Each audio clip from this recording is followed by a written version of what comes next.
Hare Krishna, Radhe Radhe. Welcome back to my प्यारे Shrimati Radha Rani channel. तो हम पढ़ रहे हैं इसमें प्रभुपाद लीलामृत भाग 1 और अध्याय हमारा है आज 9, जिसका नाम है वृंदावन का एक निवासी। तो चलिए चलते हैं अपनी कथा की तरफ और आगे बढ़ते हैं। आज की कथा थोड़ी सी लंबी होगी क्योंकि इसमें प्रभुपाद जी लेने जा रहे हैं संन्यास, तो इसलिए अब हम इसको ध्यान से सुनेंगे और अपनी कथा की तरफ आगे बढ़ेंगे। तो चलिए शुरुआत करते हैं अपनी कथा की। हरे कृष्णा। शील प्रभुपाद की जय। जगत गुरु शील प्रभुपाद की जय। ताई ताई गौर प्रेमानंदी हरि हरि बोल। तो अब प्रभुपाद जी जो हैं वृंदावन जा रहे हैं और रेल में बैठे हुए हैं। उनका जो डब्बा है वो तीसरे दर्जे का डब्बा है, जिसमें वे बैठ के वृंदावन के लिए निकले हैं और उनका सामान उनकी ही सीट के नीचे रखा हुआ है। दूर मथुरा जाने वाली सड़क दिखाई दे रही है और वो नज़ारा बहुत ही प्रभुपाद जी को सुंदर लग रहा। आगरा जाने वाली यह सवेरे की गाड़ी थी और यात्री थोड़े थे। अब प्रभुपाद जी आगे बढ़ रहे हैं। बहुत समय से अभय की इच्छा थी कि वे वृंदावन में जाकर रहें और वहीं अपना मार्गदर्शन करें। उनके मन में था कि वो केशी घाट के निकट वंशी गोपाल मंदिर में ऊपर के कमरे में जाकर रहें। ये वो सोच रहे थे कि वो वहाँ जाके कैसे रुक पाएंगे या उन्हें वहाँ जगह मिलेगी रुकने की या नहीं। और वो अपने इसी सोच में अपने जो गुरु हैं, गुरु परंपरा है उनकी, जो उसका अनुसरण कर रहे थे। किस किस का? भक्ति विनोद ठाकुर जी का, भक्ति सिद्धांत सरस्वती ठाकुर जी का, गौर किशोर बाबा जी का और जगन्नाथ दास बाबा जी महाराज का। वे इन्हीं सबको स्मरण करते हुए आगे बढ़ रहे थे। अब गाड़ी जो है मथुरा पहुंची और प्रभुपाद जी नीचे उतरे। उन्होंने चारों तरफ देखते हुए एक तांगे वाले को रोका और उससे कहा कि मुझे जो है केशी घाट ले चलो, और वहाँ तक का किराया तय करके प्रभुपाद जी आगे की तरफ बढ़ गए। मंदिर पर पहुँचते ही मंदिर के जो पुजारी महंत गोपाल जी ने प्रभुपाद जी यानी कि अभय का स्वागत किया और उनको मंदिर के अंदर ले गए और उन्हें अभय को ऊपर के कमरे में ले जाया गया और वहाँ पर कहा गया कि आप यहीं ठहरेंगे। जिस बात को अभय सोचते हुए आ रहे थे कि उन्हें वंशी गोपाल जी के मंदिर में कमरा मिले, वो उन्हें मिल गया। ऊपर के कमरे में कमरा बहुत छोटा सा था, पर प्रभुपाद जी को पसंद आया क्योंकि उसमें सभी चीज़ें जो हैं उपलब्ध थीं, जैसे मिट्टी के तेल का एक छोटा सा दीपक, स्नान आदि के लिए जल निकालने वाली बाल्टी, रस्सी इत्यादि सभी चीज़ उसमें उपलब्ध थी और वहाँ से पूरे वृंदावन का दर्शन होता था। तो इसलिए प्रभुपाद जी को वो कमरा अत्यंत पसंद आया। स्नान के बाद प्रभुपाद जी ने थोड़ा सा विश्राम किया और प्रसाद ग्रहण किया।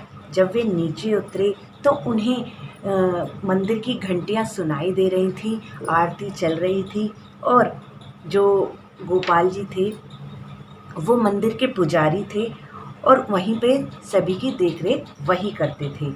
उन्होंने देखा कि त्रिभंगी मुद्रा में खड़े हुए, हाथ में वंशी लिए कौन खड़े हुए हैं? सुंदर से वंशी गोपाल जी का विग्रह जो काले कलर का है और 3 फुट ऊंचा संगमरमर का बना हुआ है। राधा रानी का विग्रह कुछ छोटा था और पीतल का बना था, पर सफ़ेद रंग के कपड़ों में वो बहुत ही खिल रहे थे। ये देखकर प्रभुपाद जी को बहुत ही सुकून और आनंद मिला। अब प्रभुपाद जी जो हैं यानी कि हमारे अभय जो हैं वो अपने ही बैक टू गॉड हेड पत्रिका के बारे में सोचने लगे और सोचने लगे कि कृष्ण की कृपा से बैक टू गॉड हेड पर ध्यान दिया जाए ताकि ये पूरे विश्व में फैल सके।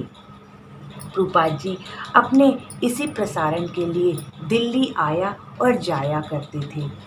प्रभुपाद जी दिल्ली में रुक नहीं सकते थे क्योंकि प्रभुपाद जी के पास इतना धन नहीं था कि वो दिल्ली में कहीं रुक सकें। इसलिए एक ही दिन में हमारे प्रभुपाद जी दिल्ली से वृंदावन वापस आया करते थे। इतनी कठिनाइयाँ प्रभुपाद जी जो है उठाते थे, सुबह जाना और रात को वापस आना। जब भोर निकलती तो प्रभुपाद जी उठ जाते और अपने कमरे में जो है दिए की रोशनी में ही अपनी पत्रिकाओं पर कार्य करते, यानी कि लिखते उन्हें। और फिर धीरे धीरे सुबह जब बढ़ती तो प्रभुपाद जी अपना जपा करते और घूमने के लिए बाहर निकल जाते। वापस जब तक आते तो प्रभुपाद जी हाथ में सब्जियां लेकर आया करते और अपने 3 खाने वाले कुकर में वो सब्जी, दाल, चपाती आदि बनाया करते। पहले वो भगवान को भोग लगाते और फिर प्रसाद ग्रहण करते। कभी कभी तो ऐसा होता, यदि प्रसाद नहीं मिल पाता तो प्रभुपाद जी केवल 1 गिलास दूध पी के, गर्म दूध पी के सो जाते। प्रभुपाद जी 11 बजे तक मंदिर वापस लौटा करते थे और मंदिर के ही प्रसाद से वे अपना भोजन करा करते थे। प्रभुपाद जी केवल 15 मिनट के लिए ही विश्राम जो है दोपहर में किया करते थे।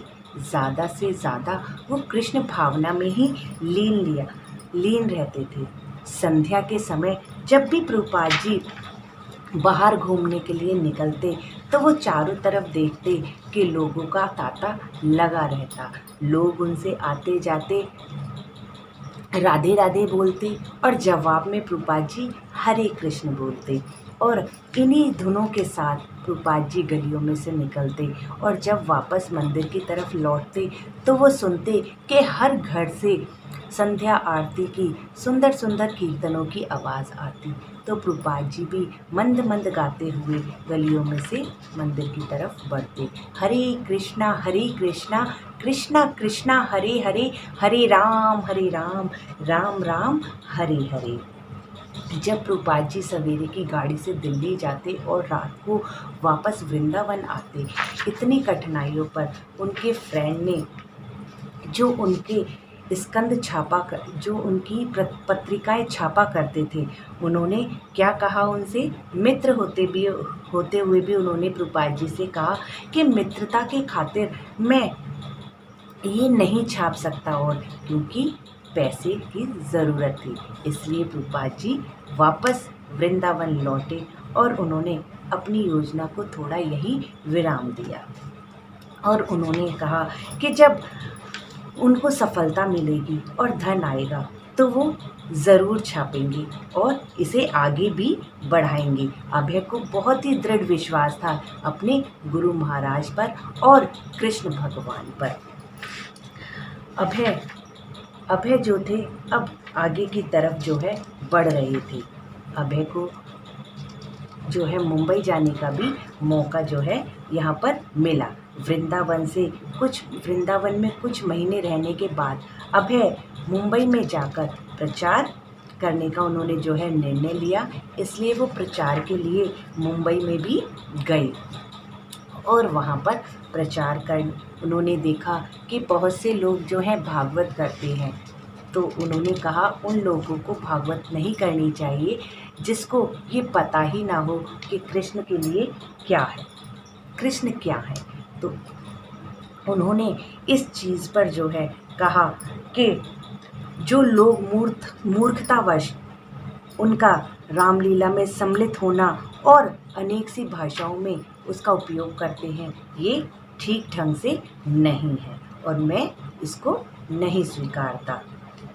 अभय ने चेतावनी भी दी कि ऐसे धार्मिक प्रवचन के विरुद्ध कानूनी कार्रवाई की जा सकती है। लेकिन भागवत सप्ताह वहाँ चलती रही और सैकड़ों में लोग वहाँ पर आते रहे। अभय को ये अच्छा नहीं लग रहा था, लेकिन क्या करें, समय अभी अभय के अनुकूल नहीं था। अभय उस समय को देख रहे थे कि जब वे पूरे विश्व में श्री कृष्ण भगवान का प्रचार कर पाएं। अब अभय वृंदावन से बाहर रहकर गत 2 वर्षों में अपनी यात्रा जो है विचार कर रहे थे कि उन्होंने किन किन स्थितियों में सुधार लाया है और किन किन स्थितियों में नहीं, और कृष्ण उनसे कदाचित क्या चाहते हैं, इस पर वे जो है चिंतन कर रहे थे। और एकांत में बैठकर वे अपनी खिड़की के बाहर शांतिपूर्ण ढंग से प्रभावित होती यमुना को देख रहे थे। प्रभुपाद जी अपने बरामदे में जब भी जप किया करते तो वे अपने आप को बहुत ही अच्छे ढंग से प्रस्तुत करते।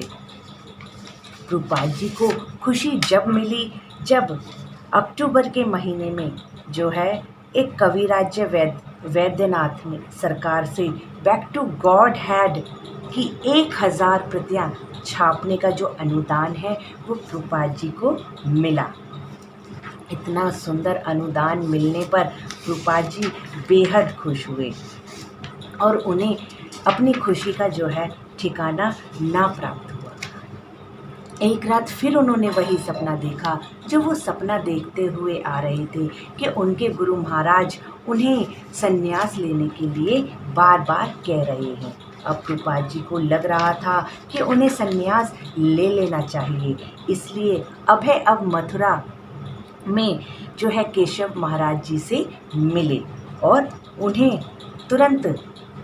उन्होंने सभी बात बताई। तो केशव महाराज जी ने उनसे कहा कि अब तुम्हें तुरंत ही संन्यास ले लेना चाहिए, क्योंकि जब तक तुम प्रचार के लिए पूर्ण रूप से तैयार नहीं होंगे तो कैसे आगे बढ़ेगा हमारा कृष्ण भावनामृत प्रचार। तो इसलिए उन्होंने सोचा कि ये इनके मुख से नहीं, मेरे गुरु भाई के मुख से नहीं, ये वचन मेरे गुरु महाराज भक्ति सिद्धांत सरस्वती ठाकुर जी के मुख से निकल रहे हैं। इसलिए उन्होंने ना चाहते हुए भी संन्यास लेना स्वीकार कर लिया। जो केशव जी गौड़ीय मठ मथुरा नगर के एक बाजार के मध्य में स्थित था और प्रभुपाद जी वहाँ चले गए और उन्होंने संन्यास लेने के लिए हामी भर दी। अब संन्यास वाले दिन, जिस दिन संन्यास होना था भाद्र मास में, जिस दिन विश्व रूप में संन्यास ग्रहण किया था, उसी दिन भक्ति वेदांत स्वामी ने श्री केशव जी गौड़ीय मठ में वेदांत समिति के संस्थापक भक्ति प्रज्ञान केशव महाराज से संन्यास धारण किया। अभय को केशव महाराज जी ने पहले बुलाया और उनसे कुछ बोलने के लिए कहा, जैसा कि अभय को नहीं पता था, लेकिन फिर भी अभय ने थोड़ा कुछ बोला और अपने नव दीक्षित भाइयों के लिए भी जो है 2 वचन बोले। और उसके बाद जो है भक्ति जो हमारे महाराज थे केशव महाराज, उनसे प्रभुपाद जी ने जो है दीक्षा ली। अभय के भाषण के बाद प्रत्येक नव दीक्षित को उसका संन्यास दंड प्राप्त हुआ, जो सिर जितना ऊंचा था और 4 बेतों को एक में बांध करके बनाया गया था। महाराज ने कहा कि आज से अभय का नाम भक्ति वेदांत स्वामी महाराज होगा और सनातन का मुनि महाराज। केशव महाराज ने अभय पर कोई बंधन नहीं लगाया, उन्होंने उनको केवल प्रोत्साहित किया कि वे प्रचार में लगे रहें। और इस तरह प्रभुपाद जी की संन्यास दीक्षा जो है समाप्त हुई। तो इसी के साथ ये अध्याय होता है समाप्त। और अब आती है इसकी एक सुंदर घटना। जब प्रभुपाद जी मुंबई गए थे तो वहाँ पर ये घटना घटित हुई थी कि एक समाचार पत्रों में लिखने वाले ने प्रभुपाद जी को कहा कि जो है सौंदर्य, सत्य और सौंदर्य पर एक लेख लिखा उसने और कहा जो सत्य है वो सुंदर रहता है। प्रभुपाद जी ने कहा सुंदरता कभी भी एक जैसी नहीं रहती। लौकिक सौंदर्य वास्तविक सौंदर्य नहीं है। जो दिखने वाली है वो हमेशा सुंदर नहीं होती। उन्होंने उदाहरण देते हुए वहाँ पर बताया कि एक बार एक व्यक्ति एक लड़की से प्रेम करता था और वो लड़की उसको प्रेम नहीं करती थी, लेकिन उसकी ज़िद करने पर वो राज़ी हुई और उसने कहा कि मुझे 1 हफ्ते का समय दो और उसके बाद तुम मुझसे विवाह करोगे तो मैं तुम्हारे साथ विवाह के लिए राज़ी हो जाऊंगी। अब वो लड़का इतना खुश हो गया और उस लड़की ने, क्योंकि वो लड़की बहुत सुंदर थी, उसने क्या करा, उसने कुछ दवाइयाँ खाई जिससे उसे उल्टी और दस्त शुरू हो गई। 1 हफ्ते तक वो लड़की उल्टी और दस्त बाल्टियों में भरती रही और जब 8 दिन वो लड़का खुशी खुशी उसके पास आया कि वो उससे विवाह करेगा आज, जब उसने उस लड़की को देखा तो वो पहचान नहीं पाया कि वो कौन लड़की है और उसने कहा कि मैं यहाँ पर जिससे मिलने आया हूँ वो तुम नहीं हो। तो उसने कहा वो लड़की शायद मैं नहीं हूँ, लेकिन हाँ, जिस सुंदरता को तुम ढूंढ रहे हो उसे मैंने इकट्ठा करके रखा हुआ है। और वो उन्हीं बाल्टियों के पास ले गई जहाँ उसने उल्टी और दस्तों को इकट्ठा करके रख रखा था। तो उसने कहा कि ये सुंदरता जो है ये तो 1 हफ्ते में ही निकल गई और मैं ऐसी रूप की बन गई। यहाँ पर हमें ये सीख मिलती है कि जो पागल प्रेमी था वो सुंदरता के पीछे भाग रहा था, क्योंकि ये सुंदरता पूरे जीवन नहीं रहने वाली। तो इसलिए हमें सुंदरता के पीछे नहीं, गुण के पीछे जाना चाहिए। गुण जो होंगे वो सदैव रहेंगे और गुणों को इस्तेमाल हमें कृष्ण की सेवा में ही लगाना है। इसलिए इसी के साथ ये अध्याय जो है समाप्त होता है। हरे कृष्णा। मेरे चैनल को लाइक कीजिए, सब्सक्राइब कीजिए ताकि सभी भक्तों के पास ये वीडियोस पहुंच सकें और सभी इस प्रभुपाद लीला अमृत का जो है आनंद उठा सकें। इसी के साथ हरे कृष्णा, राधे राधे।